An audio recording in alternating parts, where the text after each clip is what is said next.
నేటి సమాజంలో మానవుని మనుగడ ఒక్కసారి అర్థం చేసుకుంటే చాలా కష్టతరమైపోయింది. ఎవరు మనుగడ? అందరు నావేమి చూడాలి. హలో, నేను నిన్నే చూస్తాను. ఎవరు మనుగడ కష్టమైంది? మిగతాది జీవరాశులను చూడొచ్చు, చూసినంత బాగానే ఉంటుంది, కానీ మనిషి యొక్క మనుగడ మాత్రం చాలా కష్ట స్థితిలో ఉంది ప్రెసెంట్ జనరేషన్ లో. జనరేషన్ వెంబడి జనరేషన్ తర్వాత ఒక తరం నుంచి మరొక తరం చూసుకుంటూ పోతే గడిచిన తరాలు చూస్తే అబ్బాయి అంత సంతోషంగా బ్రతికారా అనుకున్నవాళ్ళు. ఆ ముసలం ఉన్నది, ఏ చలి జ్వరం వచ్చినా పట్టించుకునేవారు కాదు. ఏ పసరో ఏదో తాగేసేవారు, అయిపోయింది జ్వరం. ఇప్పుడు జ్వరం వచ్చిందంటే దత్తుడి గారికి పారిపోవాలి. అయినా నా వల్ల కాదంటే కాకినాడ పెద్ద హాస్పిటల్. అవునంటారా? ఆ రోజులు దత్తుడి గారు ఎక్కడి నుంచి వచ్చారు, ఎక్కడున్నారు? ఎవరు డాక్టర్స్ లేరు, కానీ వాళ్ళకి అసలు ఆ జ్వరం వచ్చిందా పోయిందా ఏమొచ్చిందా ఏమి తెలిసింది. మా చిన్నప్పుడు అయితే ఆ మట్టిలో వారితే తేలు తగ్గుట్టేసాయి. మామూలు కాదు, ఒళ్ళంతా తేలి విషమే. దాన్ని పట్టుకుని ఎక్కడో పట్టుకుని వెళ్ళిపోతే ఆయన ఏదో పసరు రాసేవాడు, ఆకు రాసేవాడు, అయిపోయింది. మంత్రం కాదు అది, పసరు మంత్రాలు అలవాటు అయిపోయింది. అందుకే గమనించండి. అది రాసేస్తే అది ఇంటికి వచ్చిన తర్వాత చురుకు మానేది, ఎండ తగ్గేది కాదు. ఆ పొద్దున బాగానే ఉండేది. మందులేముండేవి కాదు. మనుషులు ఆరోగ్యవంతంగా మాత్రం ఆనాటి కాలంలో ఉన్న మనుషులకి ఈనాటి కాలంలో మనుషులకి, ఆనాటి కాలంలో మనుషులు ఇంత లావు ఉన్న వాళ్ళు ఈనాటి కాలంలో ఇంత లావు ఉన్న పందెం పెట్టండి. ఎవరి దగ్గర తెలిసి ఇప్పుడు ఉన్న వాళ్ళు పందుల్లో ఓడిపోతారు 2 నిమిషాల్లో. ఎందుకంటే ఆనాటి మనుషులలో గుణం బాగుండేది, ఈనాటి మనుషుల గుణం అస్సలు బాగుండదు. అవునంటారా? ఆనాటిలో సాటి మనిషి నేను కడుపు కొట్టుకున్నా సహాయపడాలన్న ఆలోచన ఉండేది. ఈనాటి మనిషికి ఫస్ట్ నా కడుపు నిండాలి, తర్వాతే ఫస్ట్ నా బీరువా నిండాలి, ఫస్ట్ తర్వాతే ఎవరైనా నేటి కాలంలో ప్రియులరా, మానవుడు తృప్తి పడడం తప్పు కాదు, కానీ నేటి మనిషి తృప్తిగా ఉంచు దురాశ, ఆ తృప్తి అధికమై మానవుడు దురాశతో మనిషి జీవిస్తూ ఉన్నాడు. సంతృప్తి కలిగి ఉండాలి అని పౌలు గారు బోధిస్తున్నప్పుడు, నేనే స్థితిలో ఉన్నాను సంతృప్తి కలిగి నేర్చుకున్నాను అని అంటాడు ఆయన. నువ్వు ఏ స్థితిలో ఉన్నావో ఆ స్థితిలో నీకు తృప్తి లేకపోతే దాని ద్వారా ఇంకా అధికమైన వాంఛ నీకు పుట్టిందంటే దాని ద్వారా మానవుడు నువ్వు ఏమి సంపాదించుకుంటున్నామంటే కీడును, నష్టాన్ని సంపాదించుకుంటున్నావు. అందుకే దేవుని గ్రంథంలో ఎందుకు మనుషుని మనుగడ నేటి కాలంలో కష్టమైపోయింది. దేవుడు ఆ కష్టాన్ని నీకు పెట్టలేదే, సంతోషంగా ఇష్టపూర్వకంగా నన్ను దేవుడు పుట్టించుకున్నాడు భూమి మీద. ఎందుకు పుట్టించుకున్నారు? వీళ్ళు కూడా నాలాగా ఉండాలని. హల్లెలూయా! ఎలా ఉండాలి? నా పోలికలో ఉండాలి, నా స్వరూపంలో ఉండాలి అన్నాడు. గాని నీకిష్టం వచ్చినట్లు నీకిష్టపడిన బ్రతకడానికి దేవుడు మనలను చేసుకోలేదు. ఈనాడు మనిషి తన ఇష్టాన్ని నెరవేర్చుకోవడం బ్రతుకుతున్నాడు. అవునా కాదండి? ఎవరైనా దేవుని ఇష్టం వచ్చినట్లు నేను బ్రతకాలి అనుకున్న వాడు ఉన్నాడా అంటే వాక్యాన్ని బట్టి ప్రశ్నించుకుంటే చాలా కష్టం దీనికి సమాధానం చెప్పడం. ప్రతి మనిషి ఇష్టం వచ్చినట్లు తనకి ఇష్టం వచ్చినట్లుగా జీవిస్తూ ఉన్నాడు. అందువల్లనే తరం వెంబడి తరం ఏమి శాపగ్రస్తమైపోతుంది. ఎక్కడ చూచినా, ఏ మనిషిని చూచినా చీకటి వెంటాడుతుంది, శోకమే మిగులుతుంది, నష్టమే మిగులుతుంది. ఇక్కడ సంతోషం ఉందనే లోపే మరొక వార్త మన చెవున పడుతుంది. ఎందుకో తెలుసా? నువ్వు చేసే పనులు స్థిరముగాక అది శాపం మీద నీ మీదకి వస్తున్నాయి. నేను సంతోషంగా ఉంటున్నానని నువ్వు అనుకుంటున్నావు, కానీ నువ్వు చేసిన పనులు ఏదో ఒక టైం నీ మీదకి వర్షం వల్లే నీ మీదకి దీవెనలు కాదు, అది నష్టమే నీ మీదకి వస్తుంది. అందుకే ప్రభు వారు అంటున్నారు, ప్రియమైన వాళ్ళారా, దేవుడు మనిషిని దీవించడానికే మానవుని పుట్టించాడు. ఆదిమ గ్రంథములోనే ప్రభు వారు చెప్పింది, మీరు ఫలించాలి, అభివృద్ధి పొందాలి, భూమిని నిండించాలి. ఏమన్నారు చెప్పండి? ఫలించాలి, అభివృద్ధి పొందాలి, భూమిని నిండించాలి. నీవు ధనము సంపాదించడము దేవునికి ఏమాత్రము వ్యతిరేకం కాదు. ఇష్టం లేదా మీకు? అబద్ధం చెప్పాను దేవుడి దగ్గర ఉండి పిల్లరా, ఎవడని అది అదే చెప్పాలక. సో గమనించాలి ప్రియమైన వాళ్ళారా, దేవుడే చెప్పాడు మీరు ఫలించాలి. నువ్వు ఎంత ఎదిగినా అది దేవునికి సంతోషమే. హల్లెలూయా! నువ్వు ఎంత అభివృద్ధి పొందుతావో దేవునికి సంతోషమే. దేవుడు నీ ద్వారా సంతోషించబడతాడు. పలానా అక్కమ్మ కోటేశ్వరరాలు అని చెప్పారనుకోండి, మనకంటే ముందు ఎవరు సంతోషపెడతారు? నా రక్తం చేత కడగబడిన స్త్రీ, ఉన్నత స్త్రీ. ఎందుకు దేవుడు వాగ్దానం, తలగా ఉంటావు కానీ నువ్వు తోకగా ఉండవు. దేవుని వాగ్దానం, దేవుడు సంతోషిస్తాడు ఆయన. హల్లెలూయా. వాక్యములు మనం గమనిస్తే మరి ఏంటండి ఇంతగా ధనం ఉంటే, ఇంతగా ఉంటే ఇంతకు కష్టమైపోద్ది అనుకోవచ్చు మీరు. వాక్యంలో చెప్పబడిన మాట, దేవుడు నిన్ను ఎదగమన్నాడు, అదే సమయం నిన్ను ఒదిగి ఉండమని కూడా చెప్పాడు. నువ్వు ఫలించాలి అన్నాడు, ఫలించాలన్న చెప్పిన దేవుడు కూడా నువ్వు ఇతరులకు కూడా మాదిరికరంగా ఉండాలని చెప్పాడు. నువ్వు అభివృద్ధి పొందాలి అని దేవుడు చెప్పిన మాట నిజమే. నువ్వు అభివృద్ధిని చూసుకుని విర్రవేగమని దేవుడు చెప్పలేదు. అభివృద్ధి చేసిన దేవుని వైపు కూడా నువ్వు చూడాలి అని దేవుడు చెప్తున్నారు. ఈ రోజు ఫలింపునే చూస్తూ బ్రతుకుతున్నారు, అభివృద్ధి ధ్యేయంగా పెట్టుకుని బ్రతుకుతున్నారు.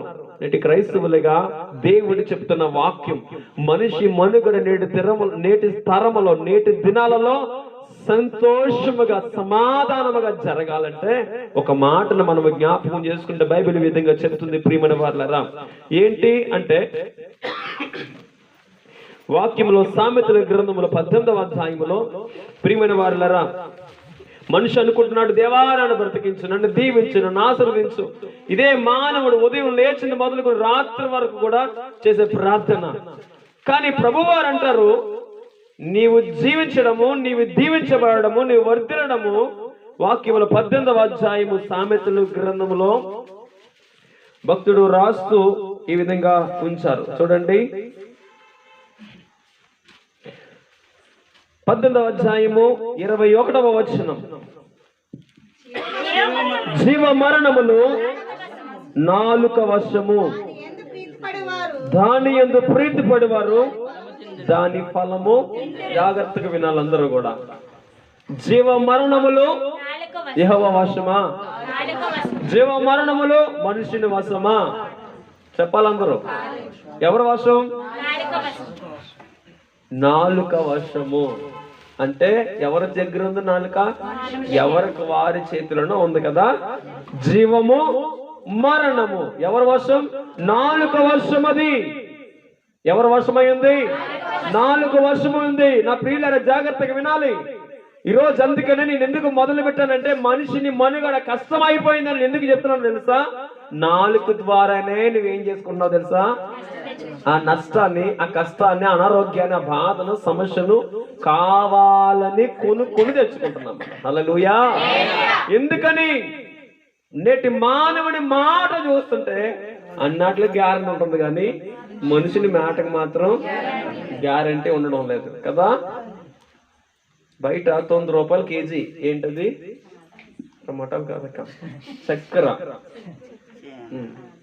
రిలయన్స్ బయట పెట్టాడు అడ్వర్టైజ్మెంట్. మీరు కాండ్రకోట నుంచి పెద్దాపురం వెళ్తే అక్కడ పక్కన రిలయన్స్ పక్కన ఉంటుంది. ఎందుకో తెలుసా? నువ్వు ఆ కేజీ పేరుని కొన్నావు అనుకో, లోపలికి వెళ్ళకంటాడు, ఇదిగో ఇది కొంటున్నావు కాబట్టి ఇంకొక 120 రూపాయలు పెట్టి ఆ పౌడర్ ప్యాకెట్ కొంటే మీకు ఈ 70 రూపాయలు 9 రూపాయలకు వచ్చేస్తుందని చెప్తారు అక్కడ. గమనించండి ప్రియమైన వాళ్ళారా, ఒక అడ్వర్టైజ్మెంట్ ద్వారా మనుషులు లాక్కుంటున్నారు మార్కెటింగ్ అనేది. అదే విధంగా మనుషులు ఒక మాట ద్వారా ఎదుటి వ్యక్తిని అట్రాక్ట్ చేసుకుంటున్నాను అనుకుంటున్నాడు, కానీ నీవు నష్టాన్ని కొని తెచ్చుకుంటున్నాను అనే విషయాన్ని మర్చిపోతున్నారు అక్కడ. నేను ఈ మాట చెప్పి ఎదుటి వ్యక్తిని నా యొక్క ఆలోచన వైఖరిని తీసుకుంటున్నాను, ఈ మాటల ద్వారా వారిని నా వైపు త్రిప్పుకుంటున్నాను అనుకుంటున్నాడు, కానీ మానవుడు ఇక్కడ వాక్యం చెప్తుంది, నీ మాటే, నీ నాలుకే నీకు జీవమైన మరణమైన తెచ్చదని. హల్లెలూయా, హల్లెలూయా. అందుకే వాక్యం చెప్తున్న మాట, జీవ మరణములు నాలుక వశము, దాని యందు ప్రీతి పడేవారు దాని ఫలము. ఈరోజు మనిషి తినేది అదే. ఏం తింటున్నాడు? ఏ ఫలం తింటున్నాడు? నాలుక ఫలము అనండి. మనిషి తినేది అదే ప్రియమైన వారులారా. వాక్యాన్ని సరిగా గ్రహించినప్పుడు ఈరోజు ప్రభు వారు చెప్తున్న మాట, నీవు ఆ ఫలము తినకూడదు అని చెప్పారు అమ్మతోటి. ఏది చేయదన్నారు? ఆ ఫలాన్ని తినకూడదు అని చెప్పారు. యేసయ్య, నా దేవుడు స్పష్టంగా వారితో చెప్పిన మాట వారు తూచ తప్పకుండా ఏం చేయాలి? పాటించాలి. కానీ పాటించలేదు. పాటించిన వాళ్ళు కొంచెం నోటిని అదుపులో పెట్టుకుంటే చాలా బాగుంది. అక్కడ వాక్యం చెప్పబడిన మాట ప్రియమైన వారలారా చూడండి, అదే అదే గ్రంథములో రాయబడింది 18వ అధ్యాయంలోనే 20వ వచనంలో చదవండి. 20వ వచనం ఏం నిండుతుందట? అదే 21వ అధ్యాయము 23వ వచనం చదవండి. 21వ అధ్యాయం 23వ వచనం త్వరగా చదవాలి. నోటిని నాలుకను భద్రం చేసుకున్నవాడు శ్రమల నుండి తన ప్రాణమును కాపాడుకొనును. హల్లెలూయా. దేని భద్రం చేసుకున్నవాడు శ్రమల నుంచి తన ప్రాణాన్ని కాపాడుకుంటాడు? నోటిని నాలుకను భద్రంగా చేసుకుంటే, అంటే శుభ్రం చేసుకోమని కాదు, కంట్రోల్లో నియంత్రణలో ఉంచుకుంటే వాడు శ్రమను తన ప్రాణాన్ని కాపాడుకుంటున్నారు. ఎవరు ప్రాక్టీస్ చేస్తున్నారు? ఎవరు కంట్రోల్ చేసుకుంటున్నారు? నోటిని నాలుకను అదుపులు ఎవరు పెట్టుకుంటున్నారు? అదుపు లేదు, పొదుపు లేదు నాలుకకి కదా. అవునా కదా? మన నాయకులన్నా మనకు పొదుపు అందిస్తున్నారమ్మా డోకా గ్రూప్ లోను, కానీ నాలుగుకు మాత్రం పొదుపు లేదు. అందుకని శ్రమల్లో పడిపోతున్నావు నువ్వు. అందుకని భద్రం చేసుకోకుండా నోటికి ఇస్తాను తన ప్రతి మరణాన్ని కూడా తెచ్చుకుంటున్నావు నువ్వు. వాక్యం చెప్తుంది, ఇదిగో ఒక మాట ఆజ్ఞాతిక్రమమే పాపము. ఒక మాట ద్వారా విస్తారమైన మాటలలో దోషం ఉండక నేరదని వాక్యంలో చెబుతున్నది. ఈ రోజు మనుషులను చూస్తుంటే మాటలతోనే కడుపు నింపుకుని బ్రతుకుతున్నారు. ఈరోజు ప్రభు వారు చాలా స్పష్టంగా చెప్తున్నారు, జీవ మరణములు నాలుక వశములో ఉన్నాయి. ఇది మర్చిపోయి భయం లేకుండా, భక్తి లేకుండా మానవులకు జీవిస్తున్న వారిని బట్టి ప్రభు హెచ్చరిస్తున్నాడు. డాక్టర్లు ఇచ్చే రిపోర్ట్లు ఏంటో తెలుసా? నువ్వు ఎక్కువగా మాట్లాడి త్వరగా చచ్చిపోతావని వాళ్ళు సర్టిఫికేట్ ఇస్తున్నారు. విషయం తెలుసా? నీకు ఆయుష్ తరిగిపోద్ది. నాకు గుండెపోటు వచ్చేస్తుంది, ఇక్కడ నొప్పి వచ్చేస్తుంది చెప్తే డాక్టర్ చెప్పేది నీకు అదే. నీ నాలుకను కంట్రోల్ పెట్టుకుంటే నీ ఆయుష్ బాగుంటుందని వాక్యం ఎప్పుడు చెప్తుంది. ప్రియమైన వారలారా, దేవుడు ఆయన చెప్పిన మాటను బట్టి వీళ్ళు చేయలేకపోతే మౌనంగా ఉండాలి. అపవాదైన సాతానుడు చెట్టెక్కి వారిని అడుగుతుంటే దేవుడు ఇలా చెప్పాడా మీకు అంటే, ఈ ఆదాము ఏం చేయాలి? నోటిని నాలుకను భద్రం చేసుకుని ఉంటే శ్రమల నుంచి వారి ప్రాణాన్ని వారు కాపాడుకునేవారు ఉండేవారు. కానీ వారు ఏం చేయలేదు? నాలుకను వారు భద్రం చేసుకోలేదు.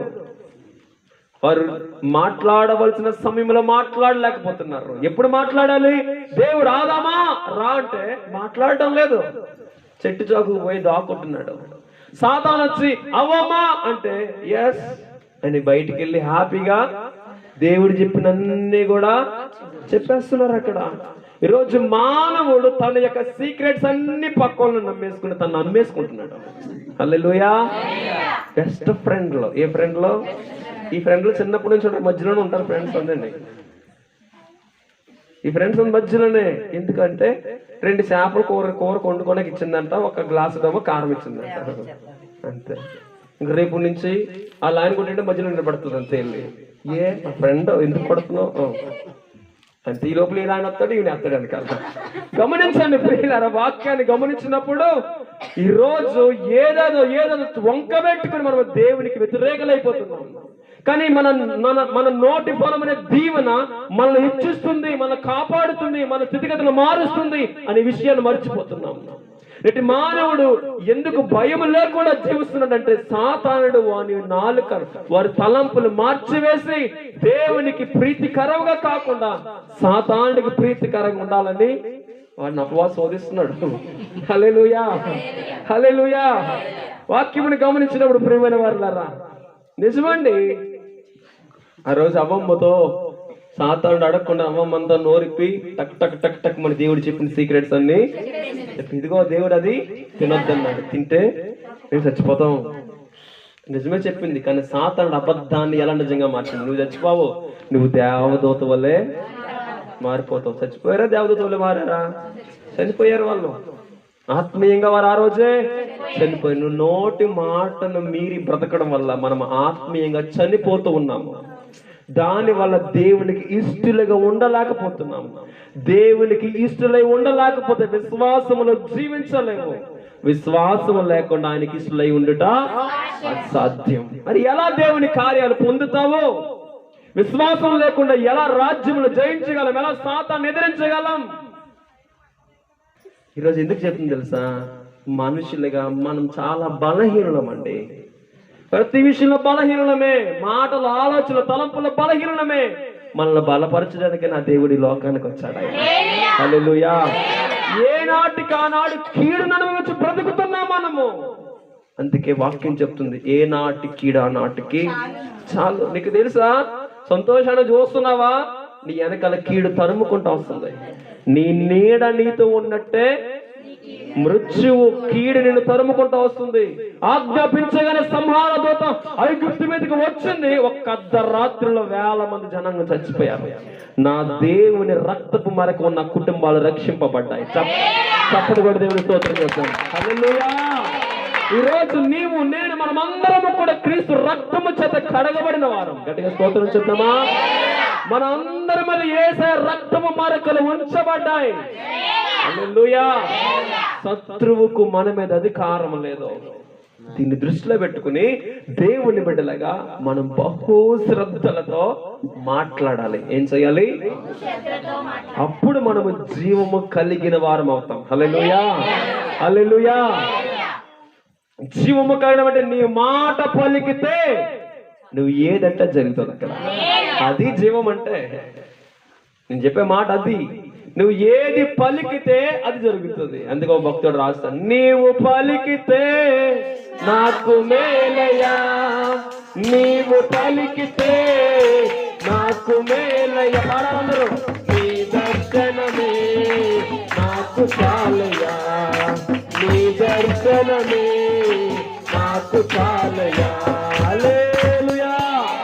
హల్లెలూయా. ఎవరు పలికితే మనకు మేలు? దేవుడు పలికితే మనకు మేలు. దేవుని మాట మనము పలికితే మనకు. హల్లెలూయా. అందుకే ప్రియమైన వాళ్ళరా, దేవుని వాక్యాన్ని మనం గమనిస్తున్నప్పుడు జీవ మరణములు నీ నాలుక మీద ఉన్నాయని మర్చిపోకు. ఒక వ్యక్తిని నువ్వు దీవించమని ప్రార్థన చేస్తే దేవుడు అది దీవెనగానే మారుస్తాడు. ఒక వ్యక్తి కోసం నువ్వు దీవెనకరంగా, ఆ వ్యక్తి సంతోషంగా ఉంటాడు. ఒక వ్యక్తి కోసం శుభకరమైన మాటలు మాట్లాడితే ఆ వ్యక్తి శుభకరంగానే ఉంటాడు. అదే వ్యక్తి కోసం నష్టపోతున్నాడు, లేకపోతే ఇలా తిరుగుతున్నాడు, ఆ తిరుగుతున్న వాడిని శపిస్తే నీ శాపం మనకు తగులుతుంది. దీనిని వాక్యం యొక్క నోటి ఫలమని సంబోధిస్తుంది. వాక్యంలో ఒక రోజు దేవుడు ఒక ప్రవక్త చెప్పాడు, బిలాము ఆ దేశానికి, మోయాబు దేశానికి ఉన్న ప్రజల దగ్గరికి వెళ్ళి ఆ ప్రజలను నీవు దీవించాలి అన్నాడు ఆయన. ఏమన్నాడు ఆయన? ఈ బిలాము ప్రవక్తకి ఒక పెద్ద ఆయన పిలిచి, ఇదిగో నీ చేతికి నేను బంగారం, వస్త్రాలు, కొన్ని వెండి, కొన్ని ప్రత్యేకమైన బహుమానాలు ఇస్తానంటే ఇతని మనసు మారిపోయింది. ఏం చేయాలి ఇప్పుడు? వాళ్ళని దీవించడానికి బదులు అలాగే మరి మాట వినకపోతే బాలాకి రాజు ఏం చేస్తాడు? బలమైన ఆయుధం కలిగిన వాడు చంపేస్తాడు. అలాగే నీ బలిపేట మీద పడితే ఏమని చెప్పాలి? మీరందరూ కూడా త్వరలో నాశనం అయిపోతే చెప్పడానికి బదులు మీరందరిని దేవుడు దీవిస్తాడని చెప్తున్నాడు ఇక్కడ. హల్లెలూయా. అక్కడి నుంచి రాజు వెనక నిలబడి మతిపోతుంది. ఏంట్రా నేనేమో ఒక్కడే నువ్వేం చెప్తున్నావు? అయ్యా తప్పు అయిపోయింది అయ్యా, ఏదో అక్కడికి వెళ్ళాక నాకు ఏదో అయిపోయింది అయ్యా. సరే ఏదో అయిపోయింది, కానీ ఈ రోజు రేపు మళ్ళీ పొద్దున్న వెళ్తావు కదా, అప్పుడు ఏం చేయాలి? వాళ్ళకు మాత్రం రేపు రోజుకి దగ్గరలో చెవులో చెప్పాడన్నమాట ఈ విషయం. సరే అతని ముడుపులన్నీ అందేసాయి, మళ్ళీ వెళ్ళాడు. ఇతను ఏం చెప్పాడు? మీరు తిరిగి వెనక్కి మీ కాలు చేసి తిరిగిపోతాయని చెప్పమన్నాడు. మీకు ఉదాహరణ చెప్తున్నాను. ఇక్కడికి వచ్చిన తర్వాత దేవుడు మీకు ఆరోగ్యం ఇచ్చి మిమ్మల్ని పంపుతాడని చెప్తున్నాడు. ఇక్కడ మళ్ళీ రాజుకి కోపం వస్తుంది. నేను ఒకటి చెప్తున్నాను, ఇక్కడ డబ్బులు తీసుకుని వీళ్ళందరూ దీవెంతాడేంటి? ఇతనికి అర్థమైంది, బాబు నేను మనిషిగా ఉన్నాను కానీ దేవుడు నాలో ఉన్నాడని. అయ్యా మీ దాని వద్దు, నాకొద్దు, దేవుడు చెప్పిన మాట నేను మార్చజాలను అన్నాడు. హల్లెలూయా. దేవుడు నీకు చెప్పింది, మనకు చెప్పిన మాట జీవము మరణము నీ నాలుక మీద ఉన్నాయి, నీ చేతిలో ఉన్నాయి. అందుకే ద్వితీయోపదేశకాల ప్రభు ఆజ్ఞాపించి చూడము, దీవెన శాపం, ఆశీర్వాదము కీడు నీ ఎదుటగానే ఉన్నాయి. హల్లెలూయా.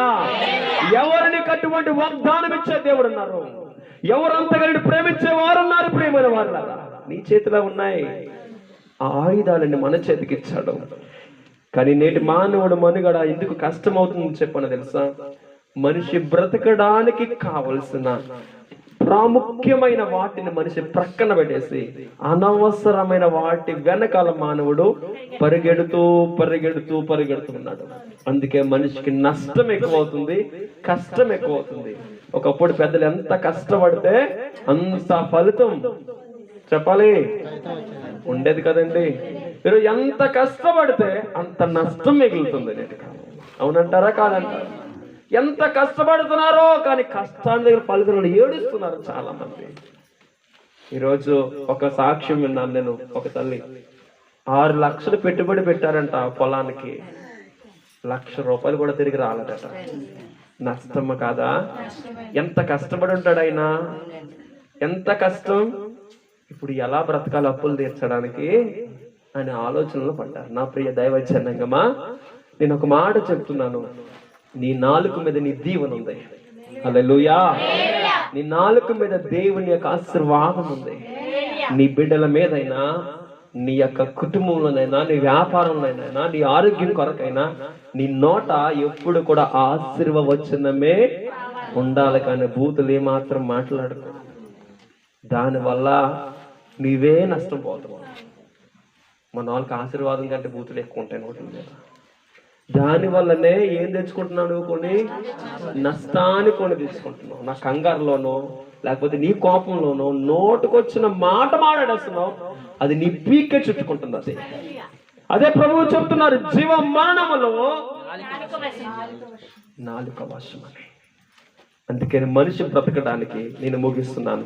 119వ కీర్తనలో ప్రభు వారు చెప్తున్న 3 మాటలు చెప్పి నేను ముగిస్తాను. 119వ కీర్తనలో మనిషి బ్రతకడానికి ఏమి కావాలి అంటే, మొదటిగా ప్రియమైన వారలారా, నేటి మానవుని మనుగడ దీవెన కరముగా అనేక మంది మధ్యలో సంతోష కారణముగా ఉండాలి అంటే, హెచ్చింపబడాలి అంటే, ఫలించబడాలి అంటే, అందరికీ దీవెనకరంగా మార్చబడాలంటే మనం బ్రతకడానికి అవసరమైంది. 119వ కీర్తన 25వ వచనము త్వరగా సహకరించండి. నా ప్రాణము మంటిని హత్తుకొనిచున్నది, నీ వాక్యము చేత నన్ను బ్రతికిమయ్యా. నా ప్రాణం మంటిలో కలిసిపోయేలా ఉంది. ప్రతి మనిషి కూడా ఒక రోజు ఎక్కడ కలుపుకోవాలి? అదే మాటను 12 ప్రసంగంలో భక్తుడు అన్నాడు, మన్నైనది వెనుకట వలె మన్నైపోవాలి. మనిషిగా పుట్టినోడు మహాత్ముడైనా మరలా ఆకాశంలో ఎగిరిపోవాలా? మన కళ్ళ ముందు కోట్ల మంది పోయారు, అవునా కదా? ఒక వ్యక్తినైనా చనిపోయినాడు ఆకాశంలో వెళ్ళడం చూసామా? యేసయ్య తప్ప ఒక్కరైనా చెప్తారా?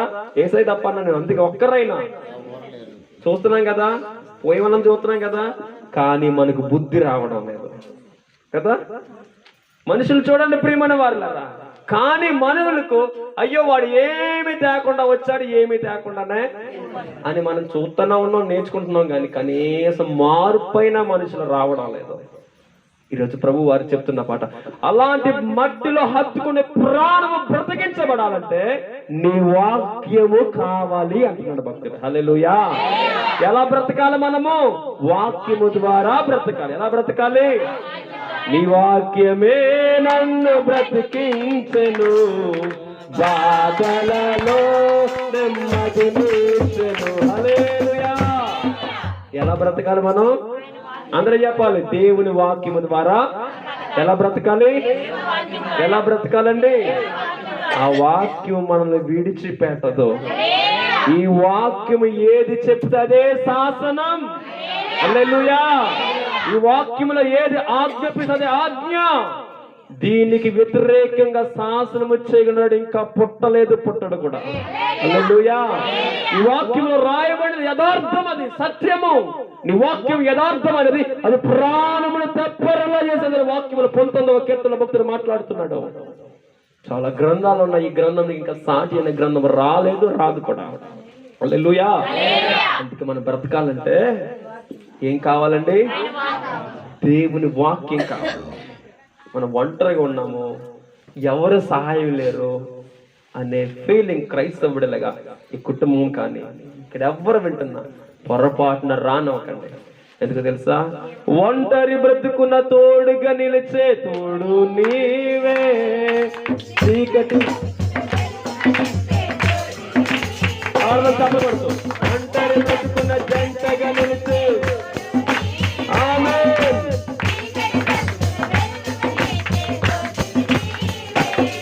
ఇమ్మానుయేలు నీవే,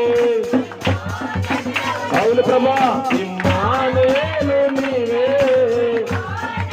చెప్పండి, నా తండ్రి నీవే, యేసయ్యా, యేసయ్యా, యేసయ్యా. హల్లెలూయా. ఇమ్మానుయేలు అని పేరు ఎందుకు తెలుసా? తోడుగా ఉండే దేవుడు. హల్లెలూయా. వాక్యంలో స్పష్టంగా రాయబడిన మాట ప్రియులరా, మనం బ్రతకాలంటే దేవుని వాక్యము అవసరం. మొదటిగా ఏం కావాలి? దేవుని వాక్యం లేకుండా బ్రతికేస్తున్నావా? అయితే నీ బ్రతుకు చాలా కష్టం. ఈ లోక సాగరంలో ఈదలేం. దేవుని మాట ఏం చేస్తుందంటే, ఈ లోకంలో బ్రతకడానికి వస్తున్న ఆటుపోట్లు కెరటాన్ని దాటుకుని ఈ వాక్యం మనల్ని నడిపిస్తుంది. హల్లెలూయా.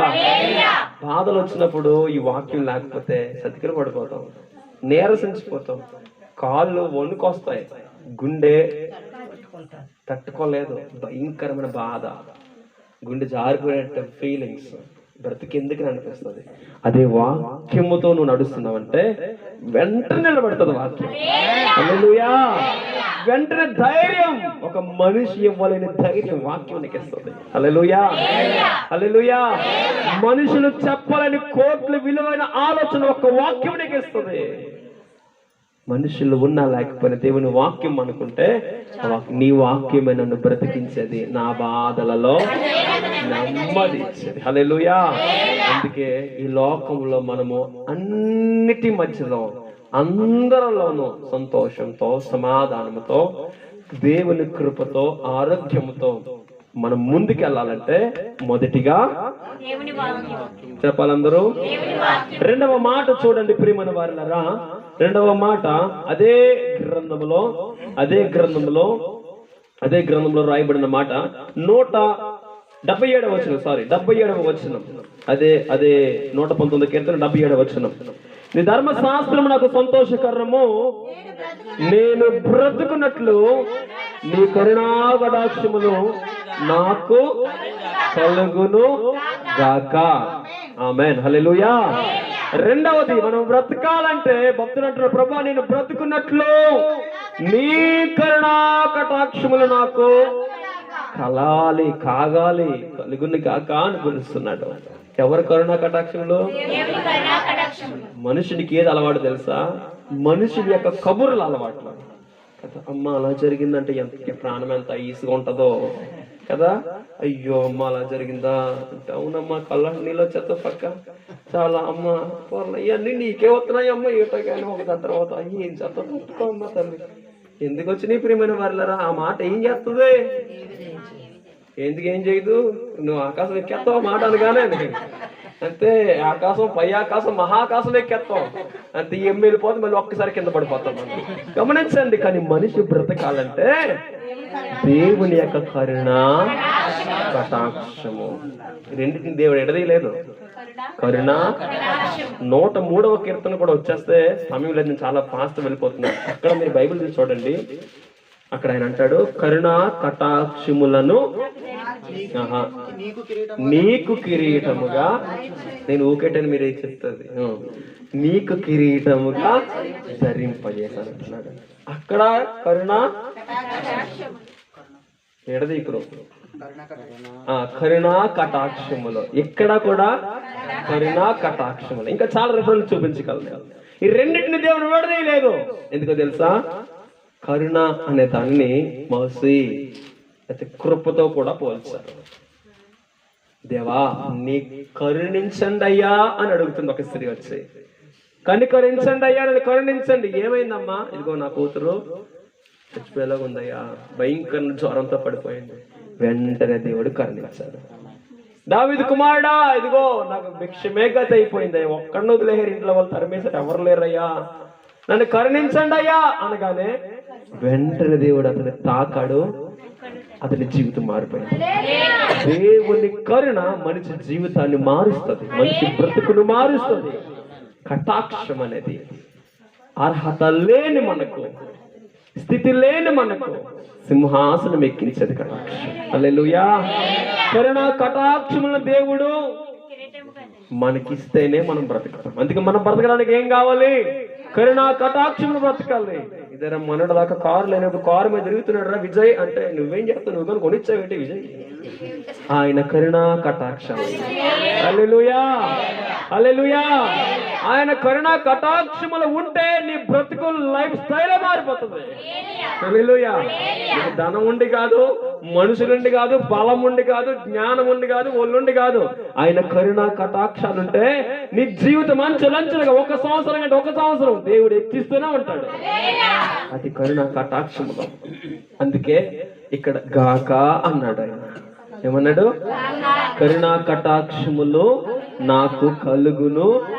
ఎందుకంటే చాలా అత్యవసరం, ఎమర్జెన్సీ నీడ్ అది కదండి, ఎమర్జెన్సీ అది. అందుకే అతను ఏమన్నాడంటే, దేవుడు మిమ్మల్ని దీవించిన గాక. సార్ ఆమెనండి సార్, అదే మీరందరూ దశమ భాగాలు ఇచ్చుదురే గాక. ఏదో పొరపాటున ముందు చెప్పేసరికి వెళ్తా అంటారన్నమాట. గమనించండి ప్రియమైన వాళ్ళారా, ఇక్కడ వాక్యం చెప్తుంటే ఆయన గాక అంటే ఆ మాట నోటితో పలికాడు కాబట్టి దావీదు జీవితం అంతా మార్చబడింది. హల్లెలూయా. మన నోటితో మనం ఎప్పుడు దేవుని మాటను పలకడమే మన జీవితానికి దీవెన. మొదటి మాట, మానవుడు సంతోషంగా, సౌఖ్యంగా, ఆరోగ్యకరంగా, రక్షణకరంగా బ్రతకాలంటే మొదటి ఏం కావాలి? దేవుని వాక్యం. రెండవది, మూడవ మాట చెప్పి ముగిస్తాను. అదే 119వ కీర్తన 88వ వచనం. నీ కృప చేత నన్ను, 88వ వచనం. మీరు ఇంకా గోరింట్లో ఉన్నారు. నీవు నియమించిన శాసనమును నేను అనుసరించినట్లు నీ కృప చేత నన్ను. మూడోది, మనం బ్రతకాలంటే దేవుని కృప కావాలి. హల్లెలూయా. మనం బ్రతకాలంటే ఏం కావాలి? ఎవరి కృప కావాలి? దేవుని కృప కావాలి. దేవుని కృప లేకుండా మనిషి జీవిస్తున్నాడు. అందుకే అక్కడ పైన చూస్తుంటే చాలా పచ్చగా ఉంటుంది. చక్క కోటలు కాపాడుతున్నాయి, బంగారం కాపాడుతుంది, ఐశ్వర్యం కాపాడుతుంది. అక్కడ అడుగు పెడుతుంటే ఉప్పు బస్తాల కాపాడుతున్నాయి. అక్కడ సొదొమ గొమొర్రా అక్కడ ప్రాంతం చూస్తున్నప్పుడు 2 గ్రామాలలో, పట్టణాలలో అంత పచ్చగా ఉంది. అబ్రాహాము అడుగుతున్నాడు, లోతు ఎక్కడికి వెళ్తావయ్యా? అటువైపు పచ్చగా ఉంది కదా, అక్కడికి వెళ్తాను నేను. సరే వెళ్ళు. అక్కడికి వెళ్ళాడు. వెళ్ళిన తర్వాత తిరిగి ఒక్కసారిగా దేవుని ఉగ్రత దాని మీదకి వస్తుంది, అగ్ని గంధకం. తిరిగి బయలుదేరి దేవదూతలు మోసుకుని బయటకు వచ్చేస్తున్నారు. వచ్చేస్తుంటే వెనక్కి తిరిగి చూస్తే అతని భార్య బంగారం అయిందా? బంగారం అయితే మోసుకుని పోయినామో, ఉప్పు స్తంభాన్ని ఏం చేసుకుంటాడు? పట్టుకెళ్ళి ఉప్పు స్తంభం అయిపోయింది. కారణం ఏంటో తెలుసా? అతని బ్రతికిన ప్రాంతం అంతా శాపగ్రస్తం, పాపముతో నిండిపోయిన ప్రాంతం అది. దేవుడు కృపకు నోచుకొని ప్రాంతం అది.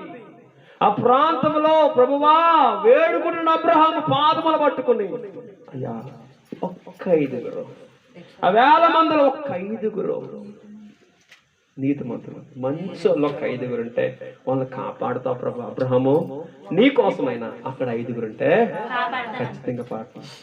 మరలా అడుగుతున్నారు, ప్రభు 5 ఉంటారో లేదో నాకు అనుమానమే, 5 ఉంటారో లేదో నాకు అనుభవం. ప్రభు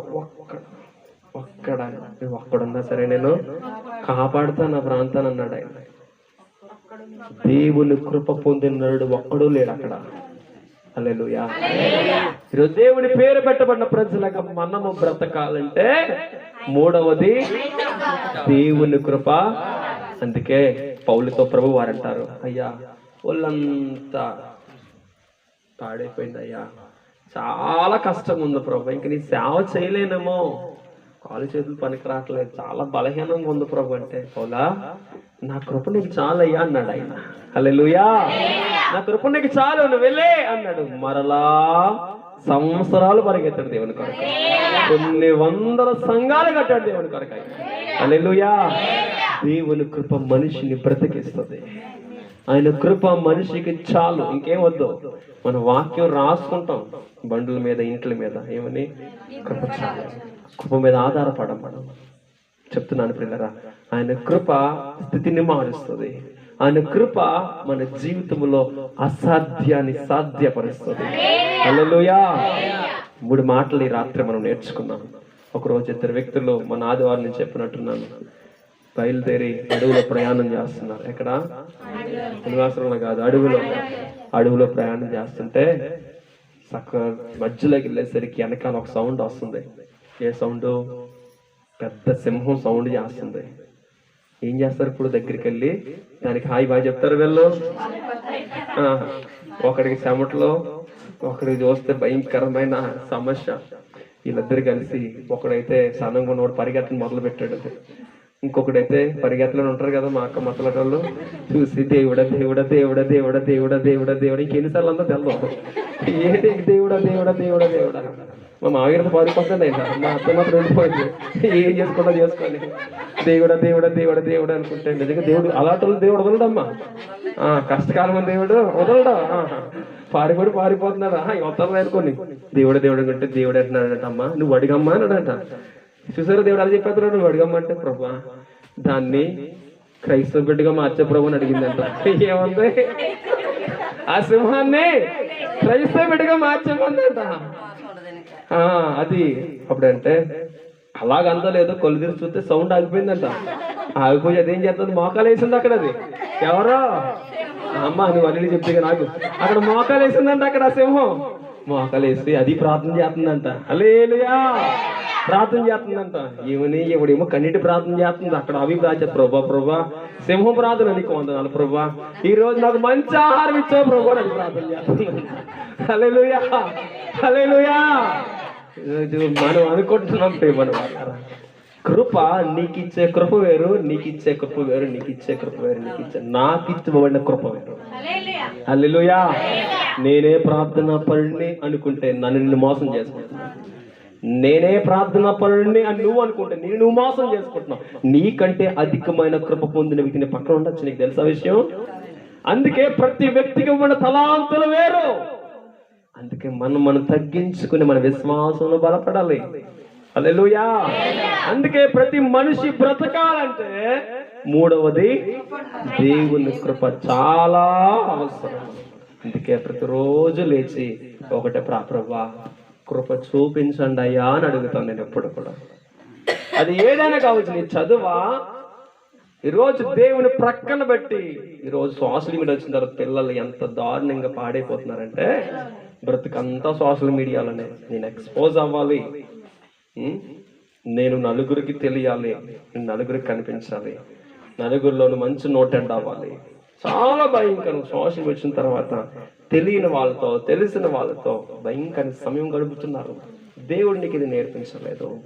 దేవుడి వాటి పాఠాలు మనకు నేర్పించడం లేదు. దేవుని వాక్యంలో చెప్తున్న మాట ప్రియులారా, నువ్వు బ్రతకాలి అంటే ప్రధానమైన 3 విషయాలు రాత్రి దేవుడు మనతో కుటుంబంతో చెప్తున్నాడు. 1 దేవుని వాక్యము, 2 ఆయన కరుణా కటాక్షములు. మరొక జీవితాన్ని ఆలోచిస్తున్నప్పుడు నిజంగా దేవుడు ఆయన కృప ద్వారా కుటుంబాన్ని నడిపిస్తున్నాడు. హల్లెలూయా. దినం కాదు, ఒక గడియ కాదు, ప్రతి సంవత్సరం నేను అనుకుంటాను, ఇది ఎట్లా కుటుంబంలో ఉన్న వాళ్ళ మా గోరంట్లో చూస్తాను, ఒక్కళ్ళు కూడా నేరంటే ఎప్పుడు పెట్టలేదురా మాకు. మా కుమారకి ఎప్పుడు వస్తుందిరా వంట చేయమది, ఎప్పుడు వండొచ్చేస్తున్నాము, సంగమంతా వస్తుందంటే లేదు బాబా నేనే పొద్దున్న వచ్చాను, రాత్రి అంతా కాకినాడలో ఉన్నాను. మళ్ళీ నమ్మబోదే నాకు అర్థం కాదు. 1-2 వెరైటీలు పెడతాం కంచాలు. మేము తప్పించుకుని బయట పారిపోయి వచ్చేసాం. మేము ఇక ధనమమ్మ నమస్కారం తెల్లని నేను అనుకుంటాను. నేను చెప్తున్నాను, దేవుని కృప ఒక వ్యక్తిని ఇచ్చేస్తుంది ఇప్పుడు. హల్లెలూయా. రాత్రి 3 మాటల ద్వారా దేవుడి కుటుంబాన్ని విన్న మనల్ని దీవించండి కాక. అందరి కళ్ళు మూసుకుందాం. ప్రియమైన వాళ్ళారా, నమ్మదగిన దేవుడు, పరిశుద్ధుడు ఆయన, మనకు సరిపోయిన దేవుడు.